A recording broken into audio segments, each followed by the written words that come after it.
10 minutos, é a glória. Ó, calorimetria, dependendo do ritmo que eu vou impor aqui, calorimetria ainda vai ficar para a próxima. Não fiquem chateados, tá? Se algumas turmas eu falei de calorimetria é porque eu ganhei aulas a mais mesmo. Não é por, né, não tem nada a ver com o rendimento de vocês. Não, porque na verdade eu não perdi, na verdade eu ganhei com algumas turmas. Com vocês cheguei a perder a aula? Não, né? Não. Tá normal. Algumas turmas adiantou um pouquinho. Mas eu pelo contrário, tem turmas que eu acabei indo mais rápido e eu senti que isso não foi bom. Mas não tem que ter pressa, na verdade. Nosso curso, a gente calcula ele para ter várias aulas de repeteco, de revisão, de tirar dúvida, de fazer mais uma vez, vamos rever aquela parte de novo. Então eu tô em dia com a matéria, estou bem satisfeito, na verdade. Principalmente quando vocês me enchem de perguntas na hora dos exercícios. Não sei se tu percebeu, mas eu sou agnóstico, né, cara? Eu sou um sujeito que eu não acredito em coisas do além. Eu tenho dificuldade de até acreditar na alma, que é uma coisa lamentável, né? Seria tão legal eu poder acreditar na continuidade de algo depois que o cérebro para de funcionar, né? E para mim não, o cérebro parou de funcionar, já era. O que torna essa vida mais especial ainda, né?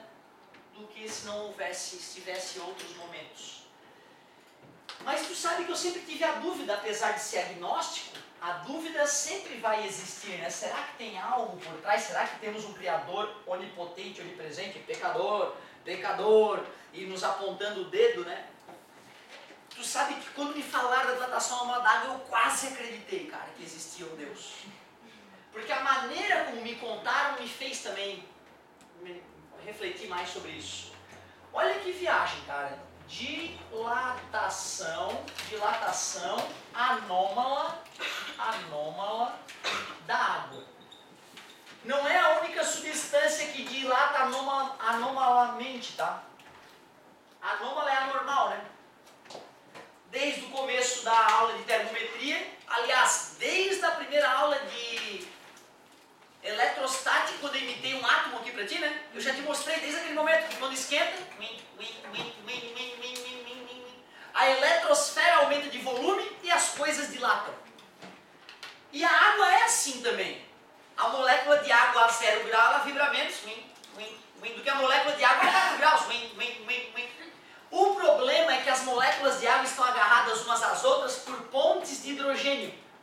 Certo? Uma nuvem eletrônicazinha ali que faz com que o hidrogênio compartilhe com a molécula que está ali do lado. E essas pontes de hidrogênio é que definem, no final das contas, o volume da água. E acontece algo muito bizarro. De 0 graus para 4 graus Celsius, a água sofre um aquecimento, e em vez de ela aumentar o seu volume como era esperado, apesar de a molécula estar vibrando mais a 4 graus, as pontes de hidrogênio sofrem uma mudança e acaba que a água encolhe de 0 para 4 graus. E a 4 graus Celsius, a água fica no seu menor volume possível. Se eu continuar aquecendo a água de 4 para 5 graus, ela volta a crescer como era esperado. Mas de 0 para 4 graus, a água, em vez de dilatar, ela encolhe, safada. Ou seja, se eu fosse fazer o gráfico do volume ocupado pela água com a temperatura, a 0 grau o volume é maior do que a 4 graus. E em 4 graus esse volume atinge o menor valor possível. A 4 graus Celsius positivos, a água atinge o volume mínimo possível.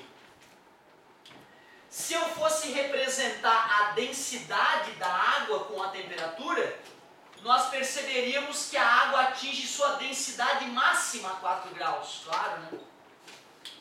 Que isso? Afinal, densidade é massa sobre volume. Se o volume diminui, a densidade aumenta. Nós sabemos que coisas menos densas flutuam em coisas mais densas, assim como óleo na água. Concorda comigo? E isso é um dos fatores indispensáveis para a vida na Terra ser como é. Ou seja, um criacionista, o cara que acredita que Deus projetou o universo, anomalia da água para que a vida na Terra fosse possível. É uma ideia bonita e eu acho nobre a ideia, respeito a ideia. Porém, hoje eu enxergo de outra maneira. Eu enxergo da seguinte maneira: já que a dilatação anômala da água existe, e é algo fisicamente inteligível, daí a natureza evoluiu obedecendo essa regra natural, certo? Mas o objetivo não é te deixar ateu ou te deixar crente. Pelo contrário, é só tu entender por que a dilatação anômala da água é fundamental para a vida na Terra. Expliquei que a dilatação anômala da água é um fato observado. A gente observa a água e quando aquece ela de 0 para 4 graus, em vez dessa fadinha aumentar de volume e diminuir de densidade como quase tudo nessa vida, ela diminui de volume e aumenta de densidade. Vocês devem lembrar que o nosso querido planeta, nos polos, está abaixo de 0 o ano todo. Concorda comigo? E o planeta até deveria se chamar planeta água. Se a água fosse uma substância de dilatação normal, esfria e encolhe, esquenta e dilata, se fosse sempre assim, essa água em contato com as geleiras dos polos, essa água dos oceanos em contato com a geleira dos polos, iria esfriar, encolher, afundar, congelada, uma nova camada de água em contato com as regiões polares ia encolher à medida que esfriasse, chegar a 0, afundar, e uma nova camada de água ia afundar, congelando, e assim por diante. E os cálculos nos mostram que os oceanos iam congelar quase completamente a partir dos polos, quase até o Equador. O fato de a água ter a dilatação anômala protege os oceanos do congelamento. Por quê? A água, quando vai de 4 graus para 0, congelar, ela acaba aumentando o seu volume. E é por isso que o gelo flutua. O gelo flutua só porque a água é anômala. Se tu pegar álcool congelado e jogar numa piscina de álcool líquido, o álcool congelado afunda. Se tu pegar glicerina congelada e colocar numa piscina de glicerina líquida, a glicerina afunda. Tudo nessa vida que tu congela e bota na fase líquida para tentar fazer flutuar, tu vai ver que a coisa afunda. O gelo é uma anomalia. O gelo é uma anomalia. Água na fase sólida flutua na fase líquida. É uma anomalia. As outras substâncias não são assim. Pode pegar qualquer outra substância na tua mente. Congela essa substância, joga em cima da piscina líquida da substância, a coisa afunda. E tem mais, hein? Quando esse gelo que se forma nos oceanos flutua, começa a formar uma camada de gelo cada vez mais espessa em cima do oceano, com o passar do inverno. Tão espessa a camada de gelo que se forma em cima dos oceanos, que ela pode atingir 10, 20, 30 metros de gelo. Os suecos ficam tão fissurados com isso que eles fazem rali em cima do oceano congelado. O homem tem tanto problema com isso que ele desenvolveu navios quebra-gelo para poder navegar nas regiões congeladas do mundo. Certo? Isso é um problema técnico grave. E tu deves lembrar que o gelo é um bom isolante térmico, né? É uma questão famosa essa. Eu sempre falei para todo mundo, o gelo é um bom isolante térmico, ou seja, o gelo é gelado, mas não deixa o calor atravessá-lo.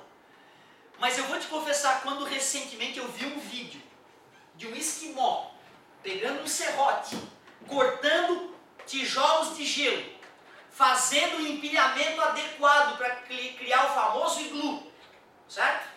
Para quem não sabe, o iglu não é onde o esquimó mora, tá, gente? Ele faz o iglu quando ele vai acampar, caçar longe da casa dele. Ele tem uma casa, certo? Quando ele vai acampar longe da casa dele, uma barraquinha dessas que a gente usa para acampar ia matar ele de frio, e aí ele descobriu que fazendo uma barraquinha com gelo, ele fica quentinho lá dentro. Desde que durante a construção do iglu, na parte final, ele acende uma fogueira na parte interna do iglu. Essa fogueira vai fazer a parte interna do iglu derreter, soldando um bloco de gelo no outro. E mesmo com ventos fortes, o iglu vai continuar em pé. Esses dias eu vi um vídeo onde um pai esquimó faz isso, constrói o iglu, liga a fogueirinha lá dentro e pega seu bebê esquimó e tira a roupinha do bebê esquimó e deixa o bebê dentro do iglu. Lá fora fazia menos 40 graus Celsius. Dentro fazia confortáveis 20. É a caixa quântico. O gelo é altamente isolante. Então eu te pergunto, o que vai acontecer se eu tenho camadas espessas de gelo? Essa camada espessa de gelo vai ser um protetor térmico, um cobertor para o oceano, fazendo com que o oceano não congele. E de onde é que vem o oxigênio que nós respiramos? Dos oceanos, lembram? A gente achava antigamente que eram as florestas que eram os pulmões do mundo. Hoje nós sabemos que o oxigênio vem dos fitoplânctons dos oceanos. Ah, detalhe, e já que a temperatura da água densa, mais densa é 4 graus, adivinha qual é a temperatura agora das profundezas abissais, como as fossas marianas, a região mais profunda do oceano? 4 graus.